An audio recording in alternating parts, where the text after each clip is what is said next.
Ixtal. Renowned for its mastery of elemental magic, Ixtal was one of the first independent nations to join the Sherman Empire. In truth, Ixtali culture is much older, part of the great westward diaspora that gave rise to civilizations including the Buru, magnificent Helia, and the ascetics of Targon, and it is likely they played a significant role in the creation of the first Ascended.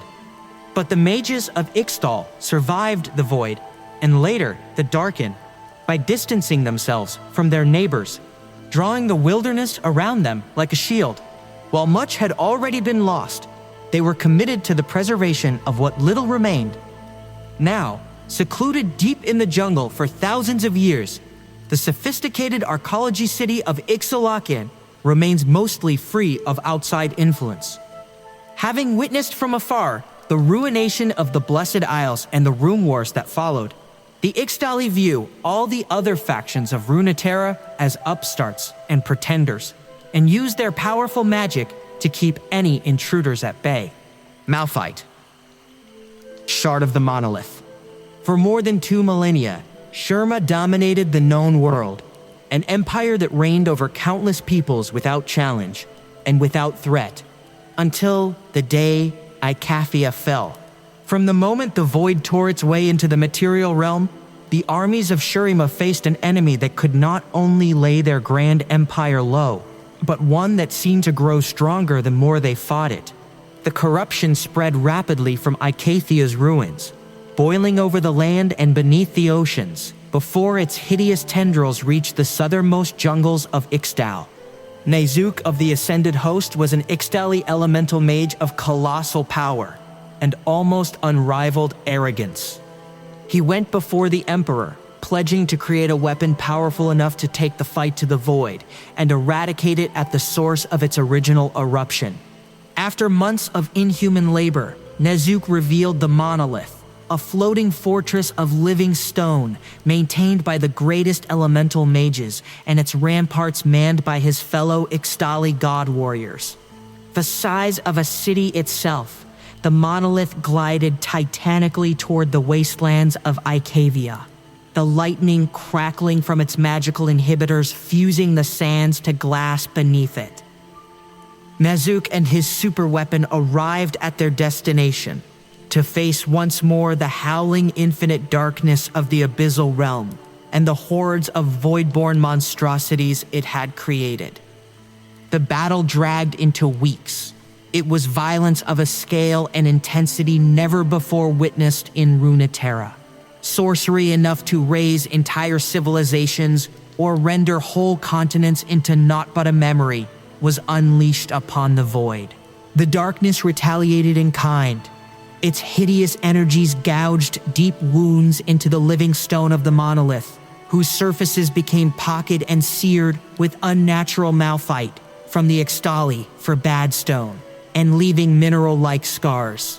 The fortress was pushed to the very limits of its design, struggling to self-repair and remit its weakened superstructure, but even the incredible magics that held it aloft had a breaking point. As Neeko fought to rally his ascended brethren for one last, desperate charge, the unthinkable happened. Sagging for an instant, the monolith crashed down to earth, cleaving through the bedrock of Icafia and opening the Void beneath to the skies. Much of the fortress was lost within that gaping maw, vanishing into the silent nothingness beyond.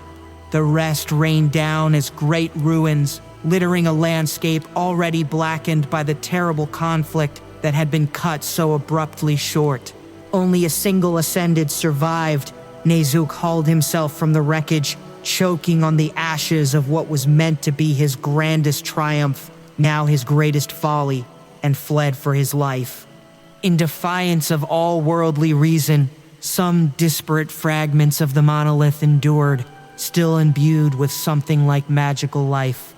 A far-flung shards struggled to heal, to reform the whole to which they had once belonged.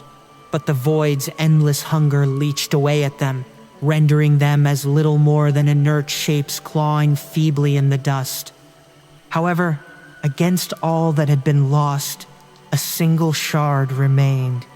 Buried deep beneath the surface, Forgotten even by those that dwelt in the abyss, it slowly gathered in strength. It lived until at last it awakened after uncounted centuries and realized it was alone. In all the centuries since that dark day, Malphite, the last shard of the monolith, has become something of a legend in Runeterra. It has reputedly been sighted everywhere, from Tagon to Zon. Heard sometimes as a tectonic roar in the deepest caverns, and sometimes as a quiet voice, humming to itself, that it might still remember the sounds of the world it once knew. Despite the enormous span of its existence, the overwhelming drive enkindled by Nezuk's creation of the monolith has not wavered. Now, Malphite knows it must soon rise to meet the resurgent darkness it once battled, as the void awakens to threaten all of Runeterra once more. Milio, the gentle flame. Milio's story began generations ago with his grandmother, Lupe, and her twin sister, Lune, two elemental masters who wove their respective earth and fire axioms together to overcome the Vitaleon's trials and join the Ixtal. But after Lune was caught plotting against the Ixtal, both sisters were convicted of her crime and punished as twins.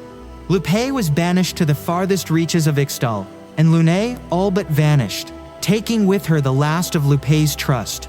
By the time Milio was born, his family had done all they could to make the best of their new lives. He knew only love and laughter, and to him, life in the village was paradise. What more could they ever need? When Milio was old enough, Lupe tried to teach her grandson the axiomata. Where the rest of her family had failed her, Milio showed promise and took to the elements naturally, but struggled to grasp the rules and rigidity of the discipline. Disappointed, Lupe gave up hope, abandoning Milio's teachings. Milio, however, continued to learn on his own. Away from the guidance of his grandmother, he abandoned the restrictions she had tried to impose on him. Studying nature itself, he intuited his own set of rules and eventually mastered fire, the one axiom his grandmother wouldn't teach him. But something bothered Milio about fire. Did it have to be so destructive, especially when he saw the potential for it to do more? The answer revealed itself one night while Milio was chasing the glow of summer fireflies. They led him to one of the village's hunters who was injured and unable to move. Milio tried to keep her stable with his fire axiom, but it wasn't enough. Knowing the village healer was too far, he tried desperately to adapt the axiom into a force that could heal. As he placed his hands on the hunter's stomach to support her wound, he felt a flicker of warmth. It was so familiar and soothing, like he was touching her soul, her inner flame. Then Milio began to feel that same flame within himself. He could feel it within the trees, within the leaves, as if each part of the jungle was coming to life like a cozy bonfire. Focusing all of his energy into that feeling, he used what nature had taught him to manifest that fire.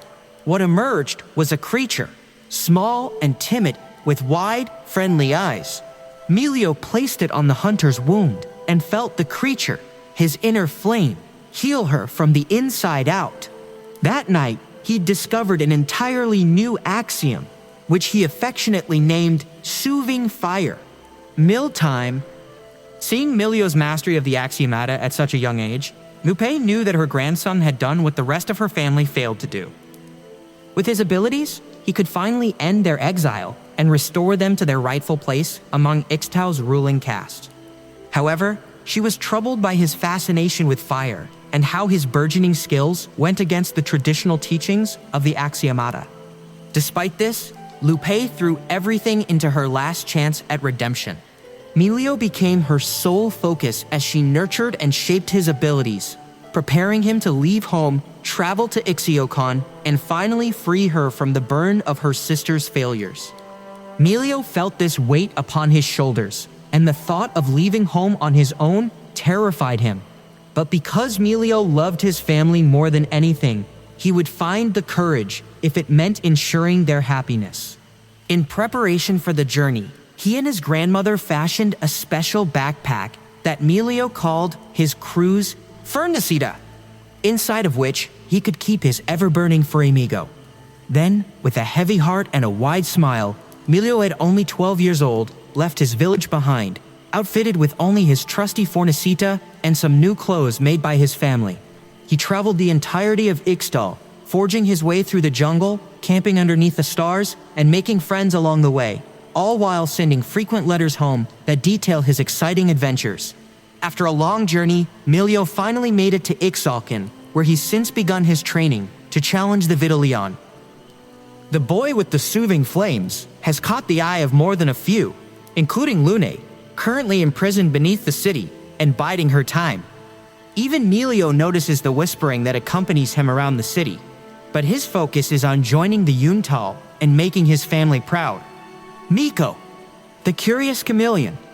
Neeko was born on a remote and largely unknown island, far to the east, where the last they were called the Ovi Cat, and could trace their lineage generation by generation back to the legendary Vastayashi, the ancestors of all Vastia. The Ovi Cat were peaceful beings, of unrivaled potential. Their harmonious society blended seamlessly with the spirit realm, so that their shoma, their spiritual essence, could intermingle with other beings through mere proximity, and even help them mimic other physical forms. No secrets existed between the Ovi Cat, but few were as curious, resilient, or energetic as young Neeko.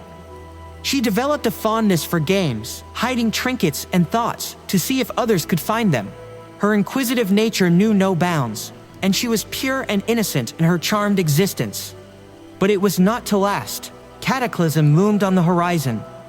Thanks to the quick thinking and self-sacrifice of the Ovi Cat elders, Neeko escaped the death of her homeland.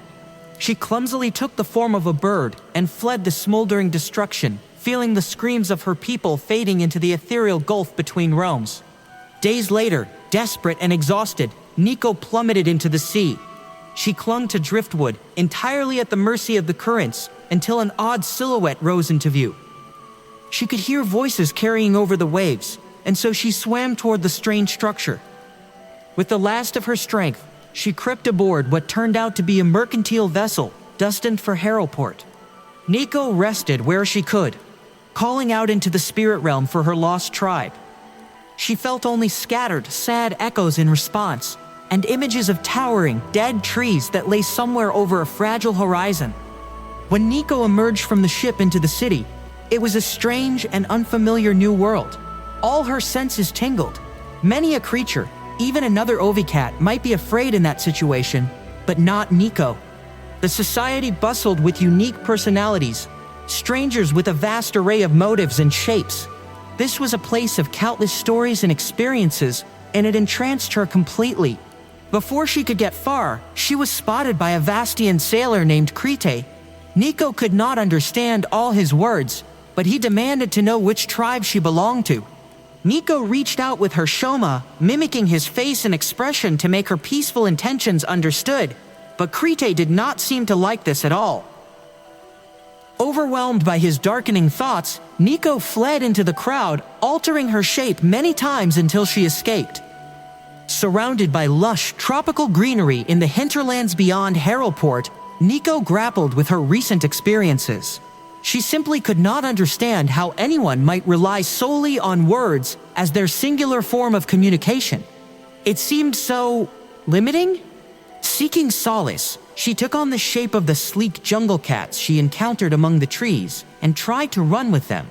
Neeko loved being fast and agile, and their bright, keen eyes reminded her of home, until quite unexpectedly, the leader transformed into a beautiful, strong, dark-haired woman.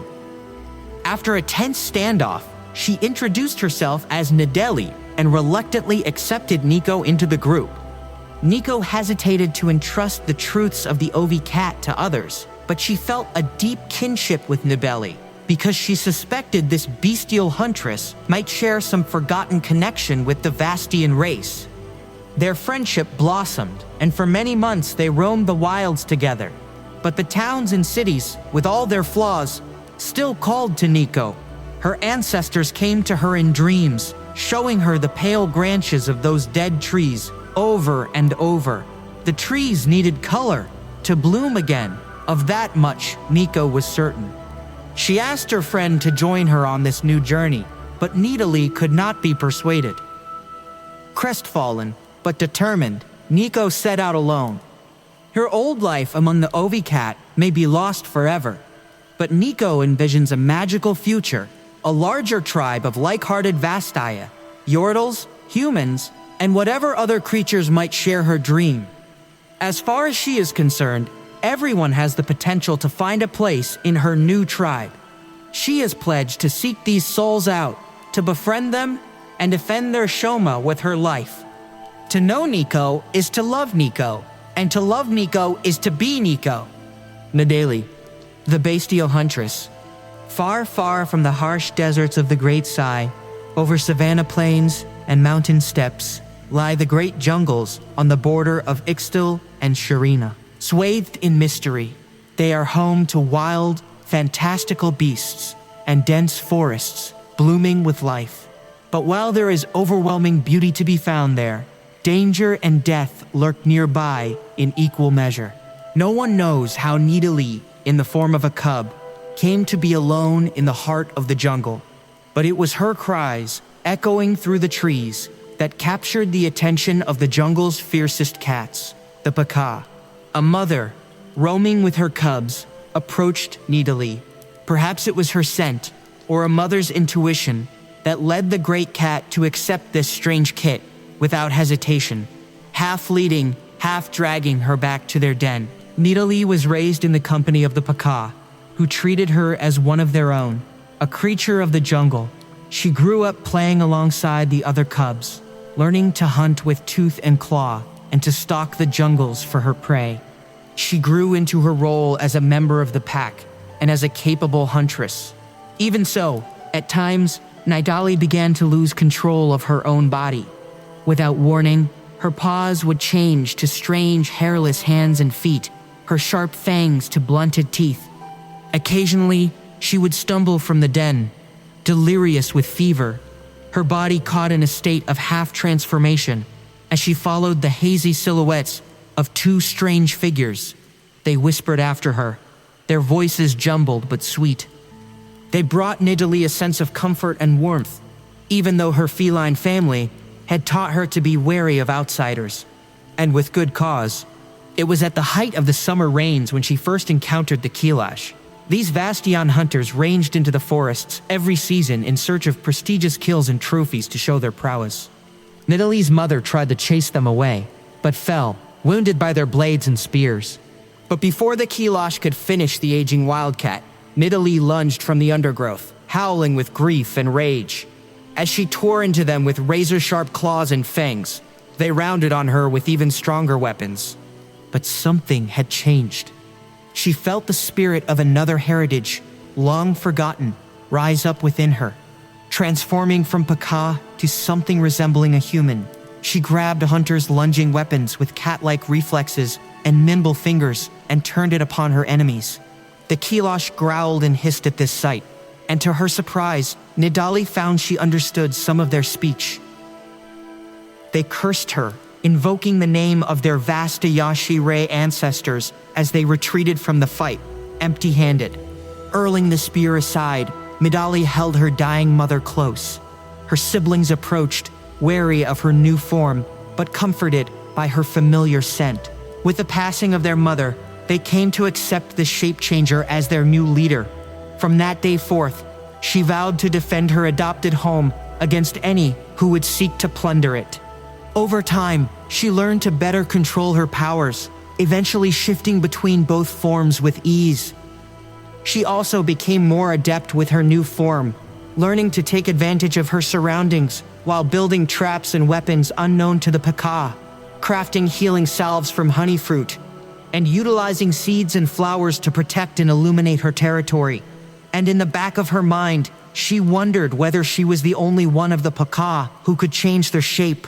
Perhaps it was a yearning to find others of her kind that led her to the chameleon-like wanderer Neeko, and the two became inseparable for a time. Nidalee delighted in mentoring her inquisitive new companion, and they reveled in exploring the jungle's numerous wonders together. before Neeko eventually departed to follow her own destiny beyond Shurima's shores. Even now, the dense forests remain the last truly untamed wilderness in the known world, and something of an enigma even to Nidalee. Still, in rare, quiet moments, the huntress finds herself dwelling on her own origins and her encounter with the Kilash, and whether she will learn the truth behind any of it. Qiyana, the Empress of Elements. The youngest child in a ruling family, Qiyana grew up believing she would never inherit the high seat of the Ixtal. As her parents governed Ixtal, a city-state hidden deep in the jungles of Ixtal, they raised their children to succeed them, schooling them in the proud traditions of their isolated nation. Primed to rule before her, Qiyana's 9 older sisters received most of the attention, and she often longed to find her own meaningful place in the family. That place became clear the day young Qiyana began to learn the ancient elemental magic of Ixtal. Soon after she took up lessons, she realized she was blessed with extraordinary talent. Though Qiyana was only 7 years old, she mastered advanced techniques within weeks, while some of her older sisters had yet to grasp the basics after years of study. One by one, Qiyana surpassed her sisters in the elemental arts, and the more she progressed, the more resentful she became. Why did her parents waste so much effort grooming her inferior siblings? Each time they were chosen to preside over the grand rituals that shrouded Ixtal from the outside world, Qiyana lashed out in frustration, picking fights to prove her worth. It wasn't long before Inessa, the eldest sister and immediate successor, became the target for Qiyana's aggression. Rather than diffusing the conflict, Inessa bristled at the disrespect from her sister, who was 12 years her junior. As both grew older, their words became increasingly heated, culminating in physical threats from Inessa and a challenge from Qiyana. They should decide who was strongest in ritual combat. For all of Ixtal to see, and for the right to succeed their parents. Inessa accepted the challenge to teach her sister some much-needed humility. When the contest was over, Inessa was never to walk again, while Qiyana stood unscathed. She was eager to take her place as the rightful heir, but Qiyana's parents were furious at her actions. They denied her the prize. Tradition decreed that Qiyana would always be 10th in line to inherit the high seat of the Ixtal. Though the news was bitter, Qiyana soon discovered that the duel had made her elemental prowess known across all of Ixtal. At last, she had found what had long eluded her: respect. That respect quickly became an addiction. Qiyana felt a burning need to be recognized for her exceptional skill. In fact, all of Ixtal should stand proud with her and put the world in its place with their powerful elemental magic. Instead, they were hiding from foreign explorers and miners who were uprooting the jungle on their borders. In her parents' court, Qiyana laid out her ambitions to drive off the miners and restore the lands. Qiyana's parents rejected the idea. Contact with the Outlanders would bring hatred, war, and disease, jeopardizing what their dynasty had protected for centuries. Qiyana stewed, impatient to prove her strength to the world, and determined to prove her parents wrong. Acting against their will, Qiyana raided the mining site, killing all the miners but one. As the man's eyes shone brightly with fear, Qiyana knew he would spread her message. He would tell everyone in his Piltover about the grand elementalist who destroyed their mine. In Ixtal, Qiyana gladly took credit for the slaughter, infuriating her mother and father. They told her the Piltovan merchants were sending fresh miners and armsmen into the jungle. Qiyana's parents would not risk their insubordinate daughter drawing even more Outlanders toward their borders, and regretfully ordered her in prison for her crime. Just as she was detained, several elementalists of the court came to Qiyana's defense. The elemental talent displayed in the jungle was unheard of, and they convinced her parents that Qiyana should aid them in powering and defending the city. Qiyana was released, once she swore renewed fealty to her elders and vowed to never cross paths with an Outlander again. As a growing number of admirers throw their support behind Qiyana, she has finally realized her true place in the world. She holds a power stronger than tradition, and she will climb the ladder of succession by any means necessary. She is the greatest elementalist the world has ever seen. She is the inevitable ruler of Ixtal and the future empress of all Ixtal. Rengar, the Pridestalker. Rengar hails from a tribe of Shurm and Vastaya known as the Kilash, whose society venerated the honor and glory of the hunt. Rengar was born the runt of the litter to the tribe's chieftain, Ponjaf believed Rengar's diminutive size would make him a worthless hunter. He ignored his child, assuming the runt would starve to death. Eventually, the young Rengar fled the camp, ashamed that he had disappointed his father. He subsisted on grubs and plants for weeks until, one day, he was nearly killed by a legendary human hunter named Markon. Upon seeing Rengar's state, he took pity on the creature and let it live. Besides, this was no mighty Vastion warrior worthy of Markon's blade. Rengar spent months following Markon, feeding off the corpses the hunter left behind. He still hoped to one day rejoin his tribe, and so took great care in observing how Markon took down his quarries. After some time, Markon grew sick of the pathetic Kilash following him around. He put a knife to Rengar's throat and informed him that the only way to be a hunter was to hunt. He tossed Rengar the blade and kicked him down a ravine, where he was forced to make his first kill to survive.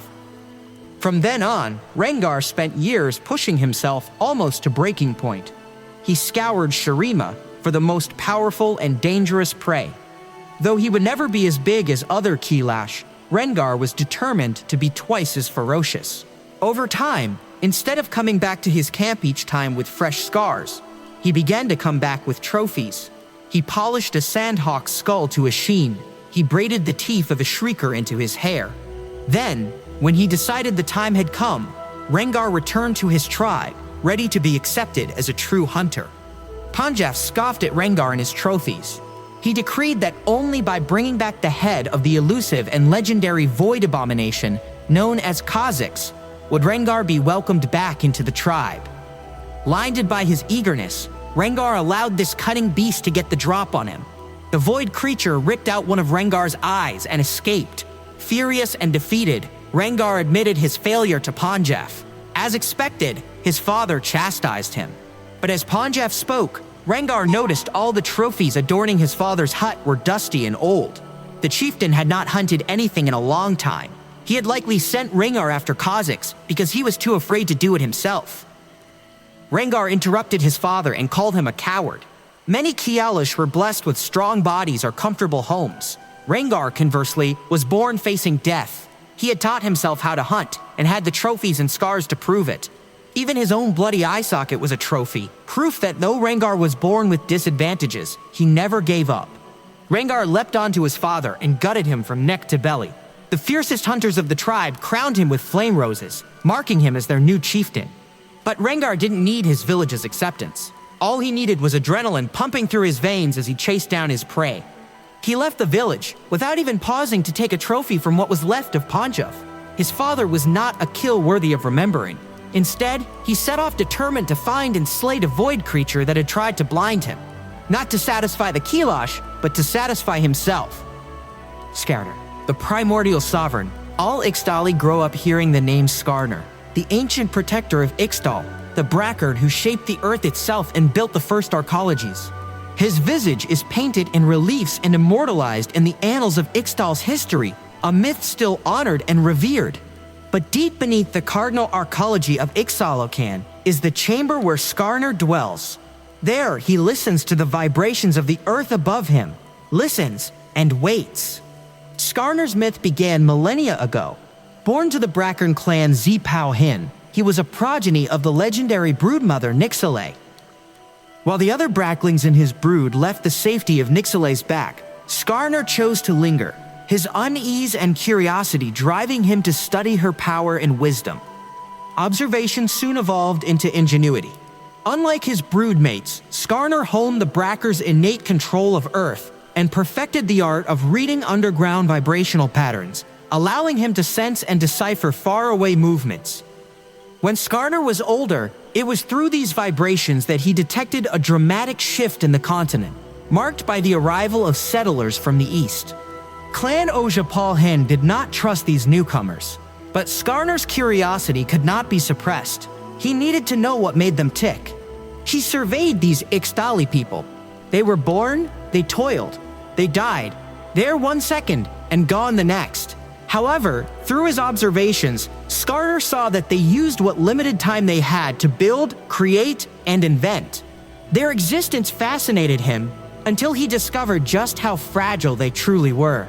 When a nearby rock slide threatened to destroy the burgeoning Ixtal settlement, Skarner, wanting to preserve the subjects of his observation, intervened.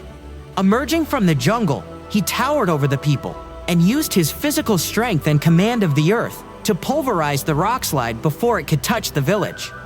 As the dust cleared, the Ixtali gazed upon their savior in awestruck reverence and gratitude. Within Skarner, a protectiveness began to stir. These fragile beings could not survive without him. He no longer observed the Ixtali from afar, and as he became more involved with them, Skarner spent less time with his clan. The humans became his permanent project, and their nation, his new home. The relationship he formed with the early Ixtali was one of exchange. The Ixtali shared their culture and history, and Skarner used his earthen prowess to help build the cardinal arcology of Ixtalicon, where the planet's lines of power connected. But Skarner's greatest contribution was as a founding member of the civilization's ruling caste. Combining Ixtale's scientific mindset with the collectivist culture of the Brackern, the Unital's goal was to lead its people into a bright future. And so it was through Skarner's protection that Ixtal flourished. Outside of Ixtal, the Sherman Empire extended its reach, and Skarner watched as Ascended stormed the continent. His belief in the resourcefulness of mortals was shattered as he saw the darker side of humanity. Corruption, driven by a lust for power. Skarner could sense the building tension in Shurima. He was vocal about his distrust, but when the Sherman Empire invited Ixtal to form an alliance, the Unital eagerly accepted. With the Icathian rebellion, he was vindicated, but at the cost of many lives. By the time the Sherman Empire collapsed and Ixtal regained its independence, Skarner had nothing but disgust left for the world outside their jungle, a wasteland of pain and suffering. A wasteland made even worse by the Rune Wars. Witnessing such destruction, Skarner finally convinced the Unital to withdraw from the world, shielding their lands with magic and lies to hide themselves away. But his faith in the Unital was shaken. Where they'd failed to keep the Ixtali safe, Skarner would not. Now knowing that only he could protect Ixtal, Skarner constructed himself an underground chamber below Ixiocan, designed to amplify the vibrational threads across the continent. Every thrum spoke of another threat to Ixtal's safety, but he could also hear the steady noise of Ixtal above him, proof that, through his sovereignty, the city continued to survive. There, he listened and waited. Deep beneath the dark earth, his paranoia festered until over time, vigilance gave way to seclusion, and he ceased leaving his chamber altogether. To the Ixtalia above ground, Skarner slowly faded from memory into myth, his presence known only by the Unital who traveled underground to confer with him about Ixtal's future. Now, as new generations of elemental masters join the Unital, discussions have begun about the possibility of rejoining the world once more. Skarner hears these whispers, which spur his paranoia, as he knows that opening the door will invite pain, suffering, and death like it did generations ago. The only one Skarner can trust is himself, and he'll do anything it takes to protect Ixtal and its people, even if that means becoming the root of their destruction. Himself, Zyra. Rise of the Thorns. Zyra's memory is long and runs as deep as the roots of the earth. Her kind was young when the Rune Wars raged, when mortal armies fought one another for the very keys of creation. Hidden in the jungles south of Kumungu, somewhere between the great rivers that divide eastern Shurima, lay the fabled gardens of Zyra. Elemental magics had turned the soil there in strange and unpredictable ways, giving rise to fierce, carnivorous plants that preyed upon any creature that strayed within reach. They infested and they devoured, caring nothing for the squabbles of mortals, because they coiled their vines through the forests and swamplands. In their own way, they were all Zyra, and nourishment was plentiful, even in the midst of war. A small company of soldiers, their allegiance long since lost to time, advanced through those lands in search of some now forgotten prize. They were led by an ambitious sorceress, but they were far from home, bound to succumb to the noxious fumes and spores of that accursed place. The denizens of the garden set upon them, spined tendrils lashing through armor and flesh with sadistic ease. Though they fought valiantly, the warriors knew they could not hold out long, and turned to their sorceress to save them. Gathering her powers, she wrought a mighty blast. The air burned with runic symbols, casting their eerie light even as the thorny overgrowth closed in. In that very instant, a rogue spark ignited the gases of the swamp, and the resulting magical explosion obliterated every living thing for miles around. Of the scattered survivors of the Rune Wars, none would ever know what fate had befallen the gardens of Zyra. Centuries passed. The land where the battle had been fought lay empty and lifeless above ground, but in the depths, something stirred. Long had the energies that were unleashed there settled and curdled, nourished by the fallout. A seed pod bulged, pulsing with unnatural life, until a creature clawed its way free, gasping and confused. It beheld a broken and changed world, brimming with new vitality and new ideas. Its mind was a puzzle of conflicting memories, drawn from the loamy earth and forced into its fledgling consciousness. It could recall the warmth of the sun, the taste of rain, words of power, and the agony of 100 mortal deaths. Its world where magic, and through the candy skies, it can possible. Its poor warfare warms skies and frees with the gallows of war. 2 organs of power. As she ventured out into the wildlands beyond her birthplace, Zyra knew she was different from other creatures she encountered. Mortals were fearful and unpleasant things, while more ethereal entities tended to be capricious or arrogant. None of them seemed to respect the realms they inhabited, despoiling everything with their mere presence, and that filled Zyra with rage and contempt. Almost unbidden, new life sprang up in her footsteps, voracious plant forms that changed and evolved beneath her gaze, hurling poisonous barbs or sprouting fresh tendrils at an alarming rate. Unrooted and free to wander, Zyra and her deadly progeny feed and grow, strangling all other life from the world. She has blighted farmland, overrun entire settlements, and crushed those warriors brave or foolish enough to confront her, always leaving a menagerie of botanical horrors in her wake. As the rivers of Shurima begin to run anew, strange flora has been sighted on their banks, spreading slowly westward with each passing season. Whether pulled from the earth or purged by fire, the growth does not seem to be slowing.